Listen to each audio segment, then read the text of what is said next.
시절로 오세요. 그때 우리가 여기에 있습니다. 어려서는 조숙했지만 자라서는 미숙한 두 남자의 90년대 영화 발굴 채널 호시절. 저희가 5년여의 방송을 여정을 거쳐서 오늘 드디어 마지막 영화 한 편을 발굴하기 위해 녹음실 부스에 앉았습니다. 안녕하세요, 원우씨입니다. 안녕하세요, 조코나입니다. 네, 조시프님, 저희 오늘 드디어 이날이 왔군요. 마지막 영화 한 편을 발굴하기 위해서 왔어요. 어떤 영화인가요? 저희가 지난번엔 소개를 따로 안 드렸어서 어떤 영화를 발굴할지, 그렇죠? 저희가 좀 고심을 하다가 네. 골랐는데요. 캔 로치 감독의 나 다니엘 블레이크라는 네. 영화입니다. 아이 다니엘 블레이크. 네. 사실 90년대에 발표된 영화는 아닙니다만 저희가 마지막으로 이 영화를 골라봤습니다. 조시프님께서 이 영화를 골라주셨는데 네네. 이 영화를 고르게 된 어떤 이유 같은 게 있었을까요? 어떤 고민들이 있었는지? 제가 좀 고민을 많이 했었죠. 네. 근데 원래는 처음에 그 몬스터콜이라는 영화를 해볼까? 하는 몬스터 마음을 콜. 갖고 있었습니다. 그리고 아니면 행복을 찾아서 그 네. 퍼스트 오브 해피니스 네. 윌 스미스 나왔던 그 영화를 해볼까? 이 두 작품을 고민하다가 물론 둘 다 좋은 작품들이지만 네. 뭔가 이제 마지막을 좀 찾다 보니까 제 네. 개인적으로는 좀 호시절스러운 네네. 그런 영화를 한번 골라보자. 물론 90년대와 2000년대의 에라에 속하는 영화는 아닙니다. 이 아니지만. 영화는. 그렇지만 영화 감독이 이제 켄 로치라는 분인데 네. 이분이 뭔가 영화에 대한 영화를 통해서 예술을 한다기보다는 자기의 이야기를 하고 있다라고 저는 생각을 좀 많이 했거든요. 네네네. 그래서 우리 역시도 그 어떤 지난 5년간 영화 발굴이라는 명목하에 네. 우리의 이야기를 좀 해왔지 않나. 그래서 그 이야기의 어떤 마지막을 할 네. 때는 이 나 다니엘 블레이크라는 아이 다니엘 블레이크라는 영화를 해보는 게 네. 물론 이렇게 아주 재밌는 영화는 아닌데 이게 그쵸. 스토리 위주의 영화는 아니긴 하니까요. 그럼에도 불구하고 이 뭔가 좀 할 얘기가 있지 않을까? 음. 그리고 우리랑 좀 닮아 있지 않나? 좀 네. 별로 재미는 없지만 하고 싶은 말은 있었던 사람들 이런 형태 때문에 네. 이 영화를 좀 골라봤습니다. 좋습니다.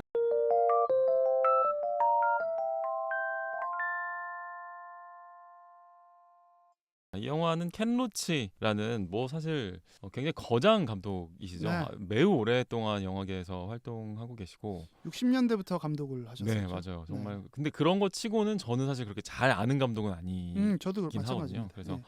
그래서 예전에 그 보리밭을 흔드는 바람이라는 작품이 있어요. 그 영화도 근데 사실 상당히 정치적인 이제 메시지가 많이 들어가 있는 영화고 또 칸 영화제 황금종려상을 받았다는 점도 되게 일종의 이 나 다니엘 블레이크와 좀 공통점이 있다라고 볼 수 있는 영화여서 그러니까 사실 마지막으로 이 영화를 골랐다고 하셔서 사실 상당히 의외였어요. 저는 또 마침 이 영화를 보지 않았던 상태였기 때문에 이 영화를 저도 좀 보면서 이제 이게 마지막으로 이제 발굴한다 생각하면서 좀 봤던 기억이 나네요. 그 칸 영화제에서 네. 켄 로치 감독이 황금종려상인가? 네. 그걸 수상한 제일 큰 다음에 상이죠. 그런 말씀을 하셨대요. 우리가 살고 있는 세계는 지금 위험한 지점에 있다.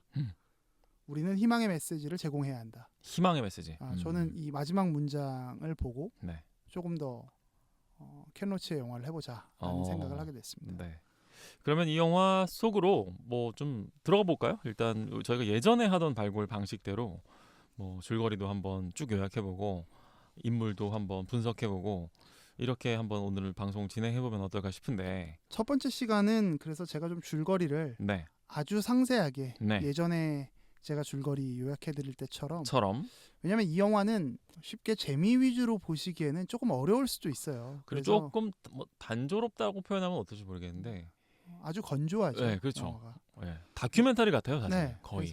그래서 좀 자세하게 제가 설명을 드리고 첫 번째 에피는 마무리를 할까 싶습니다. 좋습니다. 그러면 조세프님께서 줄거리 소개, 나 다니엘 블레이크의 이야기를 들려주시죠. 영화의 시작은 복지 수당을 받기 위해서 좀 지난한 상담 심사를 받고 있는 장면부터 시작을 합니다. 영화 속의 주인공이죠. 다니엘 블레이크라는 분은 40년 목수 경력을 갖고 있는 노인인데요. 이분은 이제 심장병을 좀 앓고 있어요. 그래서 네. 더 이상 일을 하기 어려운 상태로 의사에게 진단을 받았죠. 네. 일을 할 수 없다는 의사의 진단에 다니엘은 그래서 이제 생계를 유지하기 위해서 질병 수당을 신청했지만 지급 기준에 부합하지 않는다는 이유로 반려됩니다. 네. 영화의 시작 부분이 바로 이 질병 수당 신청 과정이었죠. 그래서 다니엘은 어쩔 수 없이 실업 수당을 신청하려고 하는 그쵸. 거예요. 일을 못 하니까. 예. 이제 질병 수당을 받지 못하니까 실업 수당이라도 받아야겠다. 네. 그래서 이제 요걸 신청하는데 모든 절차가 이제 컴퓨터랑 인터넷으로 이루어지는 시스템인지라 네. 이 새로운 문명에 익숙하지 않은 이제 노인분들한테는 그쵸. 굉장히 이게 좀 큰 벽이고 네. 되게 이제 외롭고 두려움이 생기잖아요. 그쵸. 다니엘도 역시 마찬가지였던 거죠. 근데 이제 기관에서 절차를 이제 어떻게 하는지를 계속 물어보던 다니엘이 네. 다른 쪽에서 어떤 소란스러운 상황을 좀 목도하게 됩니다. 네. 복지 수당을 신청했던 한 여성과 아이들이 다니엘의 눈에 들어오는 건데요. 이 여성의 이름이 케이티입니다. 네. 케이티는 런던에서 살다가 집세를 낼 수가 없었고 아들 레미가 이제 좀 스트레스로 인해서 좀 정서적으로 좀 불안한 네. 행동을 자꾸 보여요. 딜런이라는 꼬마죠. 그렇죠. 그래서 결국 영화의 배경이 되는 뉴캐슬로 연고도 없는데 네. 이사를 온 상태입니다. 그런데 이 케이티란 여인이 이제 마주한 상황도 되게 좀 암담해요. 네네. 그래서 우선 뭐 케이티의 가정을 좀 이야기하면 그녀가 키우고 있는 두 자녀의 아버지가 각각 다른 사람입니다. 하지만 이 둘 다 무책임한 건 좀 공통점이어서 네. 케이티는 전 남편들에게 아무런 양육비를 기대할 수 없는 상태이죠. 네. 그래서 엎친 데 덮친 격으로 조금 전에 말씀드렸던 것처럼 아들의 정서가 좀 불안해졌고 네. 결국 뉴캐슬로 이사 오게 된 건데 이때 케이티가 이제 복지센터에 상담 시간에 좀 몇 분 지각했다는 이유로 좀 제재 대상이 됩니다. 네. 그래서 보조금을 받을 수 없다는 통보를 받고 있다가 네. 거기서 딱 다니엘을 마주한 그렇죠. 거죠. 한 5분 늦었다고 이제 그렇죠. 가세요 이렇게 네. 되는 거예요. 이번에 신청할 수 없습니다. 네네네. 이렇게 돼서 그 이제 다니엘 입장에서는 이 처자의 상황이 이 가족의 상황이 너무 안타까운 거예요. 그쵸. 그래서 다니엘은 이제 융통성은 전혀 없이 이제 공허한 원칙만을 따지는 공무원과 기관 사람들의 어떤 태도에 화가 나서 네. 케이티와 그의 가족의 입장을 막 대변해 봅니다. 하지만 되게 쌀쌀맞게 네. 야멸차게 케이티의 가족과 함께 그 기관에서 쫓겨나고 말죠. 두 사람은 그렇지만 이를 계기로 되게 연대감이 좀 생긴 거예요. 네. 그래서 좀 서로 가까워져서 다니엘이 이제 케이티의 가정을 다니엘이 할 수 있는 범위에서 막 도와줍니다. 그렇죠. 이제 목수 경력이 있다 보니까 뭐 집도 좀 고쳐주고 네, 뭐 이렇게 여러 가지 도움을 좀 줘요. 전기세도 조금 뭐 그렇죠. 이제 좀 내주기도 하고. 그런데 케이티의 상황은 매우 처참합니다. 경제적 자립이 아주 불가능한 상태거든요. 그래서 이제 하루는 다니엘이 그 푸드뱅크를 소개해 주는데 네. 며칠 동안 아무것도 먹지 못해서 허기가 졌던 케이티가 푸드뱅크에서 음식을 보자마자 네. 그만 눈이 돌아가서 사람들이 이제 보는 앞에서 통조림을 막 바로 뜯어서 허겁지겁 먹고 마는 네. 장면이 나와요. 굉장히 좀 약간 충격적이기도 하면서 그렇죠. 좀 이렇게 마음이 좀 동요되는 장면이죠, 이 영화 안에서. 그래서 이 영화에서 저는 뭐 가장 애잔한 장면이 아닐까라는 그렇죠. 네. 생각이었는데 어쨌든 그렇게 문득 이제 막 자기가 그렇게 먹는 모습에 자기 스스로 되게 자괴감에 빠져서 슬피 우는 장면이 나오죠. 21세기 현대에도 그리고 그것도 아주 오랫동안 선진국 대열의 가장 앞자리에 있는 이 영국에서마저 네. 빈곤은 여전한 문제라는 것을 일정 부분 보여주고 있는 것이고요. 네. 그리고 가난 앞에서 사람의 인격이 얼마나 움츠러드는지 네. 영화를 통해서 관객은 확인할 수 있죠. 빠져나올 수 없는 가난의 늪에서 케이트는 급기야 이제 마트에서 생리대를 훔치다가 적발됩니다. 네. 마트의 매니저는 케이트의 상황을 이해하고 이제 그녀를 좀 보내주죠. 네. 하지만 이 장면은 동시에 사람들의 선량한 마음이 근본적으로 어떤 어려움의 해결책은 될 수 없다는 것을 또 보여주고 있기도 합니다. 설상가상으로 케이트의 절도를 마트에서 적발했던 이제 보안 요원이 한 명 있는데 네. 이 사람이 이제 케이트한테 이제 아까 미안했다 이렇게 이야기하면서 이제는 내가 좀 도와줄 수 있다 네. 하면서 연락처를 남기죠. 네. 뭔가 이제 불안한 복선이 좀 보이는데요. 뭐 당신처럼 예쁜 사람은 더더욱 그렇죠라는 식의 뭐 플러팅을 좀 하면서 저런 말을 왜 하지? 라는 그런 게 있죠. 끝내 이제 빈곤에서 헤어나오지 못한 케이티가 결국은 이 보안 요원한테 연락을 취하고 결국은 뭐 안타깝게도 이는 결국 성노동으로 네. 연결이 되고 말죠. 한 인간으로선 도저히 해결할 수 없는 이 어떤 무력감을 네. 느끼고 있던 케이티. 그러니까 촘촘한 어떤 사회 안전망 안으로 KT는 도저히 진입할 수가 없는 상황이었던 거죠. 네. 이런 상황을 영화가 아주 담담하게 잘 보여주고 있고요. 그래서 이제 다니엘은 근데 KT의 집에서 어떤 한 연락처를 발견하면서 네. 뭔가 이제 KT한테 사단이 났다. 뭔가 좀 숨기는 게 있다. 짐작을 하고 이제 추적을 해서 결국은 성노동 업소에까지 네. 그녀를 찾아갑니다. 네. 다니엘은 정말 도와주고 싶었지만 KT 입장에선 그게 굉장히 수치심이 그쵸. 있을 수 있죠. 네. 매우 좀 부끄럽고 이제 비참한 상황이 되잖아요. 네. 그래서 이제 KT가 되게 나와 연을 끊더라도 네. 찾아오지 말아라 네. 하고 이제 두 사람이 뭐 연인은 아니었지만 서로의 어떤 연대감을 네. 이제 우선 결별하게 됩니다. 그럼 다시 다니엘 블레이크의 이야기를 좀 더 하게 되는데요. 한편 질병 수당을 받지 못한 다니엘 입장에서는 실업 수당이라도 받고자 간신히 기관이 원하는 그 컴퓨터랑 인터넷으로 접수를 진행합니다. 네. 근데 실업 수당을 수령하기 위해서는 이제 구직을 했던 노력이나 절차를 증빙해야 되잖아요. 근데 이제 이 절차도 이 노인이었던 다니엘로서는 되게 이해하기도 어렵고 어떻게 하는지도 잘 모르는 거죠. 그래서 40년 경력의 목수 이력서를 막 들고 그냥 연필로 써서 사업자들을 막 찾아다니면서 노력을 해보지만 실제로 이 다니엘의 경력이 워낙 출중하다 보니까 채용을 진행하겠다는 이야기까지도 듣게 되는 거죠. 이력서 보니까 당신이 제일 괜찮더라고요. 그렇죠. 라고 하면서. 근데 이제 실업 수당을 받기 위해서는 구직 상태가 되면 안 되잖아요. 게다가 지금 다니엘이 원래 노렸던 거는 지금 일을 할 수도 없는 상태이기 때문에 실업 수당만 받기 위해서 일종의 구직 행위만 하는 게 다니엘의 목적이었거든요. 근데 이제 덜컥 채용이 돼 버리니까 다니엘은 이제 고용주한테 자신이 실제로는 일할 수 없는 처지임을 말해야만 하는 거죠.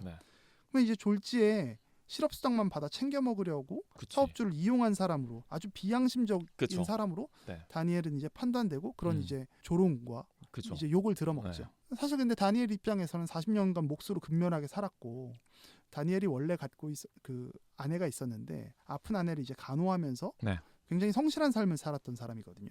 그래서 다니엘은 비록 가난했지만 자기 자신의 인생에 대한 자부심과 긍지가 있던 사람입니다. 그런데 점점 복지 시스템에 의해서 다니엘이 점점 존엄성이 훼손되고 수치를 막 느끼게 되는 거죠. 그래서 다니엘이 이런 오욕을 견뎠던 사실 마지막 이유는 결국 진짜 그 수당을 받기 위함이었는데 너무 안타까운 일은 다니엘의 노력과 인내에도 그리고 그가 이렇게 버텼음에도 불구하고 다니엘에게 실업수당 지급은 끝내 승인되지 않습니다. 이유는 그의 노력을 증빙하지 못한 거예요. 뭐 사진을 찍거나 뭐 어떤 이런 절차들을 노인에게는 제대로 안내되지 않았기 때문에 좀 알 수가 없었던 것이죠. 그래서 결국 국가의 복지제도는 애꿎은 사업자에게도 매우 소모적이었고 기관의 근무자나 신청자마저도 그냥 서로 지치기만 하는 신청 절차가 돼버린 거고 이 프로세스에 굉장히 답답함을 느꼈던 다니엘 블레이크는 결국은 구직수당을 포기하겠다. 실업수당을 포기하겠다 하고 돌아 나오면서 기관의 그 벽면에 그래피티로 I 다니엘 블레이크라는 말을 쓰면서 1인 시위를 하죠. 그리고 바로 이 I 다니엘 블레이크라고 썼던 그 장면이 영화의 제목이 되고 맞습니다. 상당히 중요한 의미를 갖고 있다라고 생각을 하는데 이 부분에 대해서는 저희가 뭐 다음 에피소드 때 더 말씀을 드리기로 하고요. 그리고 그제서야 이렇게 막 시위를 하고 소란을 떨어서야 다니엘 블레이크의 질병수당 미지급에 대한 항고가 받아들여져요. 그래서 결국 영화의 마지막 종반으로 향하면 다니엘은 이제 비로소 질병수당 항고 심사를 기다리는 장면이 전환됩니다. 모든 사람들이 그한테 이제 아주 희망적인 이야기를 들려주죠. 잘 될 거야. 이제는 수당을 받을 수 있어. 그렇지만 너무나 안타깝게도 다니엘은 이제 심사를 기다리던 중에 화장실에 갔다가 그대로 심장마비로 사망하고 맙니다. 결국 다니엘은 국가로부터 아무런 도움을 받지 못한 채 복지 시스템의 그 어떤 것도 누려보지 못한 채 생을 마감하게 되는 것이죠. 다니엘 블레이크의 장례식 날 KT는 다니엘이 항고 때 읽고자 했던 글을 대독하거든요. 그래서 영화에 대한 이야기는 저희가 다음 시간에 조금 더 자세하게 나누도록 하고요. 오늘 에피소드의 마지막은 영화의 마지막 대사와 다니엘의 글을 읽어드리면서 인사를 드리고 싶습니다.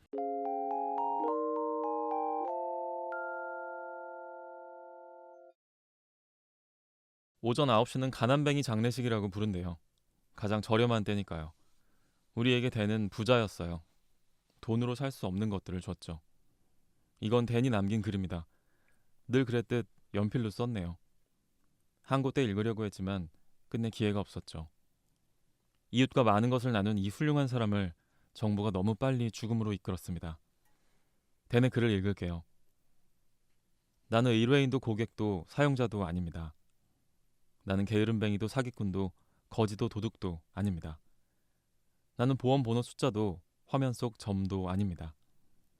난 묵묵히 책임을 다해 떳떳하게 살았습니다. 난 굽실거리지 않았고 이웃이 어려울 때는 내가 할 수 있는 한 그들을 도왔습니다. 자선을 구걸하거나 기대지도 않았습니다. 나는 다니엘 블레이크, 개가 아니라 인간입니다. 이에 나는 내 권리를 요구합니다. 인간적 존중을 요구합니다. 나 다니엘 블레이크는 한 사람의 시민, 그 이상도 이하도 아닙니다.